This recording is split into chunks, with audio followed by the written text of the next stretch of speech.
Ibu saudara-saudari sekalian, di mana pada malam hari ini kita akan membaca dari kitab Filipi 2 ayat 25 sampai dengan 30. Sebelum kita membacanya, mari kita memohon bimbingan Roh Kudus. Mari kita berdoa. Bapa kami di sorga, pada malam ini Tuhan, kami akan mendengarkan firman-Mu. Berkati firman-Mu ya Tuhan, sehingga firman ini menjadi pedoman bagi kami di kehidupan kami ke depan. Terima kasih ya Tuhan, kami siap mendengarkan firman-Mu. Amin. Baik, saudara-saudara yang kasih Tuhan, kita akan membaca kitab Filipi 2 ayat 25 sampai dengan yang ke-30 yang menyatakan, sementara itu kuanggap perlu mengirimkan Epafroditus kepadamu, yaitu saudaraku dan teman sekerja serta teman seperjuanganku yang kamu utus untuk melayani aku dengan keperluanku, karena ia sangat rindu kepada kamu sekalian dan susah juga hatinya, sebab kamu mendengar bahwa ia sakit. Memang benar ia sakit dan nyaris mati. Tetapi Allah mengasihi dia, dan bukan hanya dia saja, melainkan aku juga, supaya duka citaku jangan bertambah-tambah. Itulah sebabnya aku lebih cepat mengirimkan dia, supaya bila kamu melihat dia, kamu dapat bersuka cita pula, dan berkurang duka citaku. Jadi sambutlah dia dalam Tuhan dengan segala sukacita, dan hormatilah orang-orang seperti dia. Sebab oleh karena pekerjaan Kristus ia nyaris mati, dan ia mempertaruhkan jiwanya untuk memenuhi apa yang masih kurang dalam pelayananmu kepadaku. Demikianlah firman kita pada malam hari ini. Berbahagialah semua orang yang mendengar firman Tuhan dan melakukannya. Terpujilah Tuhan Yesus, Hosiana. Baik Bapak, Ibu, saudara-saudari yang dikasihi Tuhan, pada malam hari ini Lembaga Alkitab Indonesia memberi judul kita Teladan Pelayanan. Pada kitab Filipi ini ada satu tokoh yang ditampilkan di dalam pembelajaran firman Tuhan pada malam hari ini, yaitu Epafroditus. Siapakah Epafroditus itu? Epafroditus adalah seorang warga jemaat Filipi yang telah menjadi seorang saudara, teman sekerja, dan teman sepelayanan seperjuangan bagi Rasul Paulus. Jemaat Filipi adalah salah satu jemaat yang didirikan oleh Rasul Paulus dalam perjalanannya penginjilannya membawa berita tentang kerajaan Allah. Kota Filipi terletak di daerah pedalaman Yunani. Ketika jemaat Filipi mengetahui bahwa Rasul Paulus dipenjarakan di Roma, jemaat Filipi sebagai jemaat yang pernah digembalakan oleh Rasul Paulus segera mengutus Epafroditus untuk pergi ke Roma mendampingi Rasul Paulus. Dengan sukacita Epafroditus pergi sambil membawakan perbekalan yang mungkin akan dibutuhkan Rasul Paulus di Roma. Perjalanan yang harus ditempuh Epafroditus dari Filipi hingga ke Roma sangat jauh jaraknya, dan ia hanya pergi seorang diri. Terlebih kondisi Rasul Paulus saat itu berada di dalam penjara. Tentu sangat susah bagi Epafroditus untuk bertemu dengan Rasul Paulus. Sesampainya di Roma, Epafroditus bertemu dan tinggal sejenak untuk membantu mengurus keperluan Rasul Paulus selama ia di dalam penjara.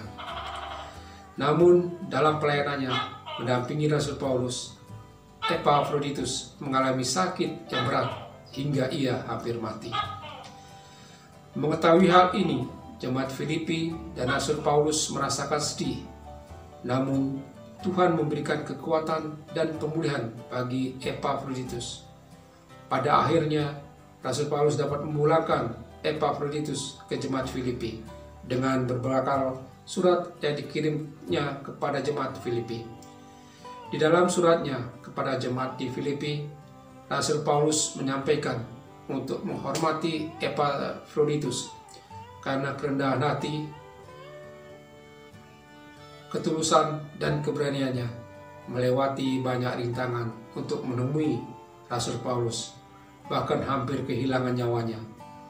Jemaat Filipi pun bersukacita ketika mendengar bahwa Epafroditus selamat dan dapat pulang kembali ke Filipi. Karena melihat ketulusan dan kesungguhan hati Epafroditus dalam pelayanan ini, Rasul Paulus meminta semua jemaat Filipi untuk menghargai jerih lelahnya. Sambutlah dia dalam Tuhan dengan segala sukacita dan hormatilah orang-orang seperti dia. Sebab tak mudah mendapati orang yang berhati hamba seperti dia, yang mau diutus untuk melayani orang yang dapat masalah dalam penderitaan. Kehadiran Epafroditus benar-benar menguatkan hati Paulus pada saat itu. Maka sekecil apapun tugas yang Tuhan percayakan, lakukan dengan kerendahan hati, jangan karena ambisi. Bapak, Ibu, saudara-saudari yang dikasihi Tuhan, di zaman sekarang ini, kebanyakan orang cenderung menyombongkan diri atau membanggakan diri dengan apa yang dimiliki. Ingin dihargai, ingin dipuji, dan ingin dihormati. Bahkan demi mendapatkan pengakuan dari halayak dan demi gengsi. Kecenderungan untuk meninggikan diri ini ternyata juga terjadi di dunia pelayanan pekerjaan Tuhan.